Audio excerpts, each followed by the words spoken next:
జీవితం కొన్నిసార్లు మనల్ని ఎంత దూరం తీసుకెళ్తుందో అంతే దగ్గరకు చేరుస్తుంది. మమ్మల్ని కలిపిన ఆ చెయ్యి నీది. కూతురి పెళ్లి రోజు తండ్రి పక్కన కూర్చొని దీవించాలనే కోరిక, అదే తల్లి గుండెలో ఎంతకాలం నొప్పిగా ఉండేదో నాకు మాత్రమే తెలుసు. ఆ నొప్పిని నువ్వొక్క క్షణంలో తుడిచేశావు. ఇది ఉపకారం కాదు భూమి, నా జీవితానికి నువ్విచ్చిన ఓ వరం. నీకు నేను జీవితాంతం రుణపడి ఉంటాను. అత్తయ్య, రుణం, ఉపకారం ఇవన్నీ పరాయి వాళ్ళ మధ్య ఉండే మాటలు. మన మధ్య బంధం, అనుబంధం ఉంది.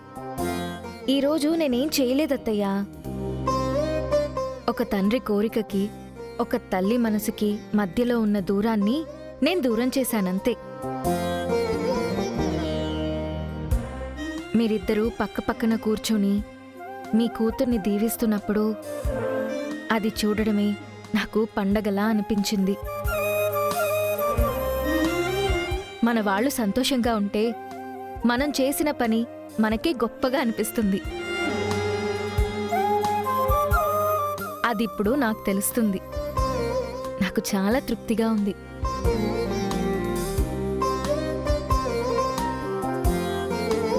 శారదా, మన కూతురు జీవితానికి ఇంకే అడ్డు లేదు.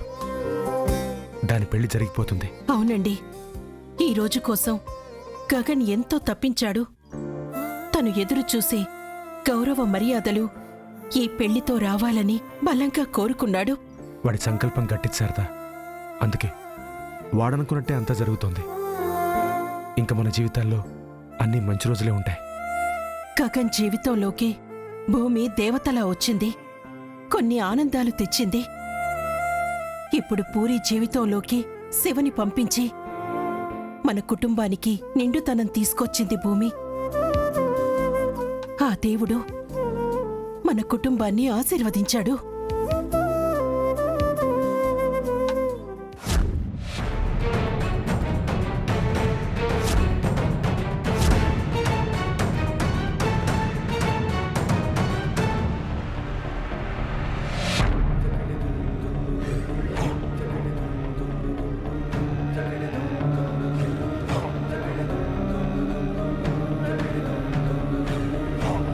మీరా,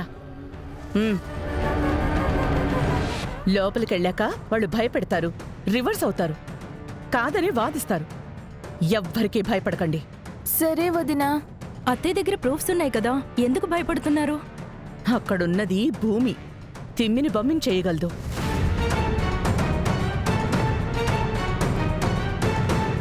అందుకే చెప్తున్నాను, రైట్ టైంలో అందరి ముందు ఆ ఫొటోస్ వాళ్ళకి చూపించాలి. ఆ శారదని, గగన్ని, అందర్నీ కడిగి పరేయాలి. వాళ్ళ గౌరవాలు మంట కలిసిపోవాలి. ఈ పెళ్లి ఆగిపోవాలి.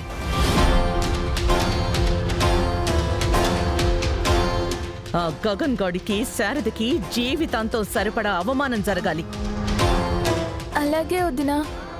మీరా, ఇవన్నీ ఎందుకు చేస్తున్నానో తెలుసా?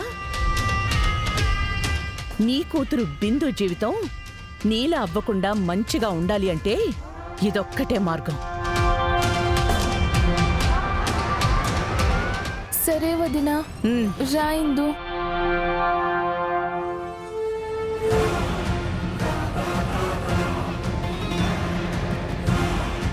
మమ్మీ, ఇదంతా చేయడం వల్ల ఆ భూమి మీద మనకున్న పగ ఎలా తీరుతుంది?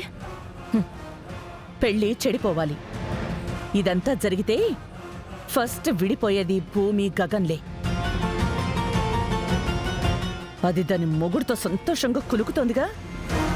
ఇక దాని సంతోషం కొద్ది క్షణాలే. ఆ తర్వాత దాంతో ఆడిస్తా తక్కద్దిమి తళ్ళాంగుతా.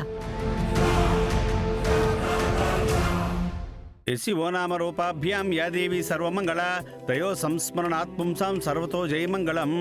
ఓం సర్వమంగళమాంగళ్యే శివే సర్వార్థసాధికే శరణ్యే త్రయంబికే దేవి నారాయణీ నమోస్తుతే. ఓం కాత్యాయనాయ విద్మహే కన్యకుమారి ధీమహి తన్నో దుర్గి ప్రచోదయాత్. ఓం తత్పురుషాయ విద్మహే మహాదేవాయ ధీమహి. బాబు తాళిబొట్టు తీసుకో. పంతులు గారు గట్టి మేళం వాయించమని చెప్పాలా? అయ్యా నా పని కూడా మీరే చేస్తారా? కానివ్వండి. గట్టి మేళం వాయించండి. అమ్మ అక్షంతలు అందరికీ ఇవ్వండి. సుముహూర్త సావధాన శుభలగ్న సావధాన. ఓం మాంగళ్యం తంతునా నేన మమ జీవన హేతునా కంఠే బధ్నామి సుభగే త్వం జీవ శరదశతం. మాంగళ్యధారణ ముహూర్త సుముహూర్తో అస్తు.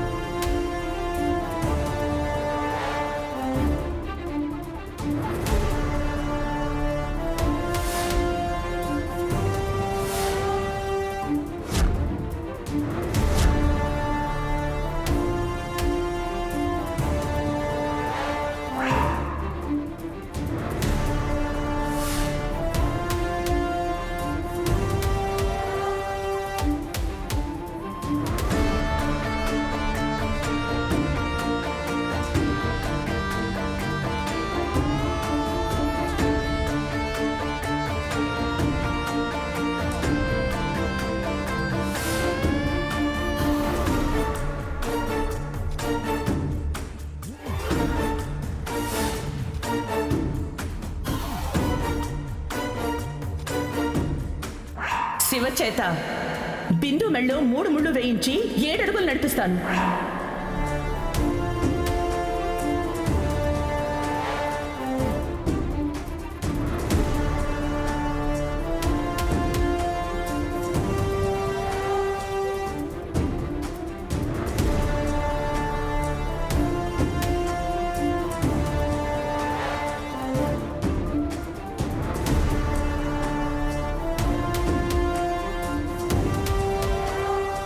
ఎందుకు ఆపాలి? అసలు పిల్లవని పేరంటానికి మీరెందుకొచ్చారు? ఆ పెళ్లి కొడుకు చేతిలో ఉన్న తాళి కట్టాల్సింది పూరి మెడలో కాదు, నా కూతురు బిందు మెడలో. కూతురు బిందు మెడలో. కూతురు బిందు మెడలో.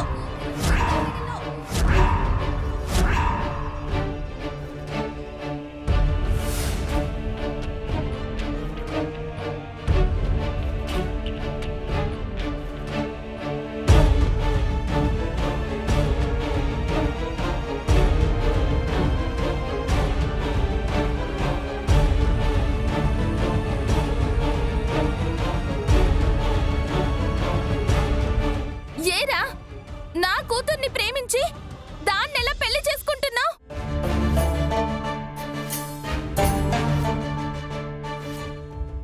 ఒక్క నిమిషం. I think there is some misunderstanding. Shiva ప్రేమించింది నా చెల్లి పూరిని. అబద్ధం, అబద్ధం, అబద్ధం. నీ చెల్లెలు శివాని ప్రేమించుండొచ్చు, కానీ శివ ప్రేమించింది మాత్రం నా కూతుర్నే. నా కూతుర్నే. నా కూతుర్నే.